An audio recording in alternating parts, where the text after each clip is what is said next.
Initial 5:30 वाजता मतदानाचे जे फिगर्स आले त्यावरनं असताना एकंदरीत दिसते की शहरामध्ये मतदान कमी झाले, ग्रामीण भागामध्ये थोडं बरं झालं आहे मतदान असं दिसते।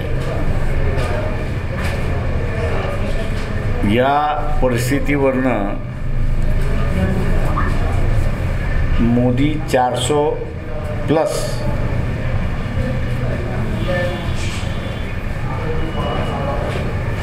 ही परिस्थिती खरी नाही। आम्ही जे म्हणत होतो ते आता खरं ठरायचं। जिंकेल कोण हा असणारा वेगळा भाग आहे, त्याच्यामध्ये मी आज काही जात नाही, कारण का आमच्याकडे बूथ वाईज मतदानाची जी माहिती येईल आमच्या सगळ्या कार्यकर्त्यांकडून ती आज रात्री कदाचित असताना येईल आणि उद्या आम्ही असताना स्टेटमेंट काढू की नेमकं काय परिस्थिती आहे ती आपल्याला दिसेल।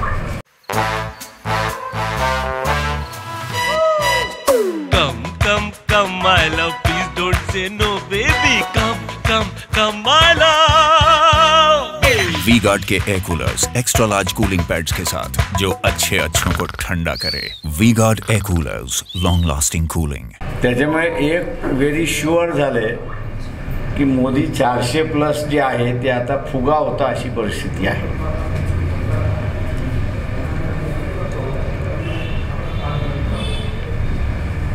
दुसरी या सगळ्या याच्यामध्ये जी आहे महाराष्ट्रामध्ये वंचित बहुजन आघाडी ही सर्वात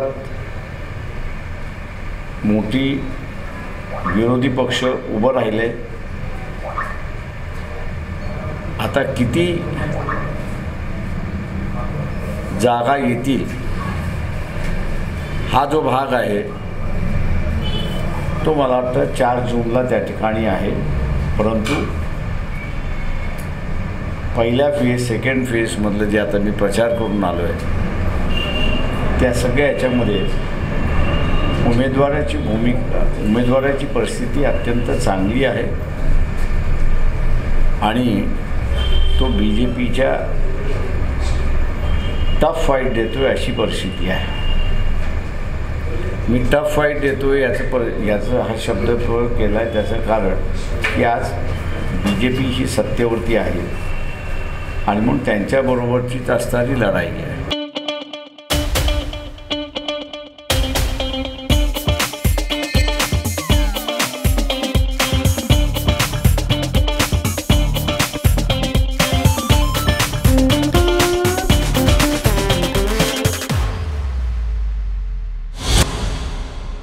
हिंगोलीमध्ये शिवसेना वर्सेस शिवसेना, त्याच्यामुळे सगळे सेक्युलर आणि मुस्लिम वोट्स यांना वंचित बहुजन आघाडीचे डॉक्टर चव्हाण यांच्याशिवाय पर्याय नाही।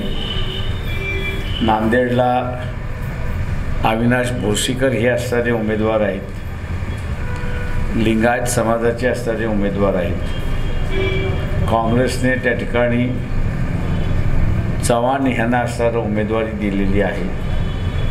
चव्हाण हे सुद्धा अशोकराव चव्हाणाच्या गटाचे आहेत आणि आता BJPचे असणारे जे उमेदवार आहेत चिखलीकर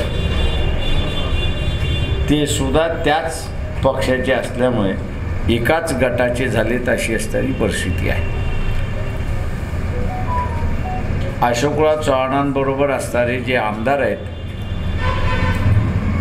कदाचित ते BJPमध्ये निवडणूक संपले तर वॉकओव्हर होतील आणि म्हणून नांदेडच्या मुस्लिम मतदाराला वंचित बहुजन हा एक पर्याय आहे।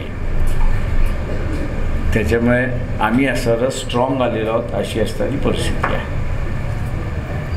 दुसरा असणारा परभणी मतदारसंघ,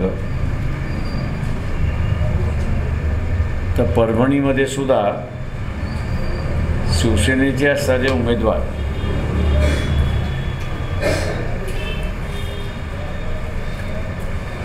यांना गावबंदी होते अशी परिस्थिती आहे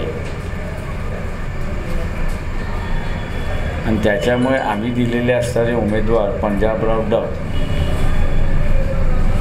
एक स्वतंत्र हवामान खातं, गावोगावी घरोघरी पोचलेलं.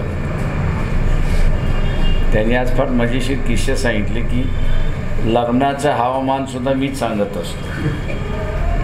त्याच्यामुळे 50% वरती परभणी मतदारसंघामध्ये ते हवामान म्हणूनच ओळखल्या जातात आणि एकंदरीत तिथे लढाई आहे असं मला त्या ठिकाणी दिसलंच नाही.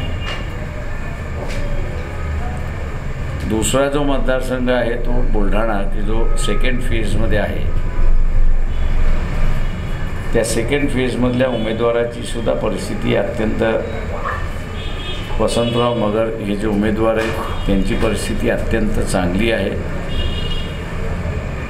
एकच OBCचे उमेदवार आहेत. तिथेही ओबाटा वर्सेस एकनाथ शिंदे असंच आहे. त्याच्यामुळे सेक्युलर मताला पर्याय नाही, काँग्रेस मताला तिथे असणारा पर्याय नाही. काँग्रेस आणि सेक्युलर हे वंचितच्या बाजूने तिथे उभे राहताना त्या ठिकाणी दिसत आहेत. राहिला दुसरा जो आहे तो यवतमाळ वाशिम. आमचा उमेदवार त्या ठिकाणी बाद करण्यात आला. त्याचा फॉर्म निवडणूक अधिकाऱ्यांनी एक्सेप्ट केला नाही. पण तिथे असणारं गोर बंजारा संघटन जे आहे त्यांचे उमेदवार अनिल राठोड यांना आम्ही असणारा पाठिंबा दिला आणि अचानक ती इलेक्शनच्या सीनवरती प्रकट झाले असं म्हणायला हरकत नाही. दोन्ही उमेदवार आणि तिथले कार्यकर्ते बघा असं तुम्ही पाठिंबा का दिला आम्हाला सांगा. म्हटलं कोणाला तरी द्यायचं आहे, त्याच्यामुळे आम्ही असायला गोर बंजाराला दिला.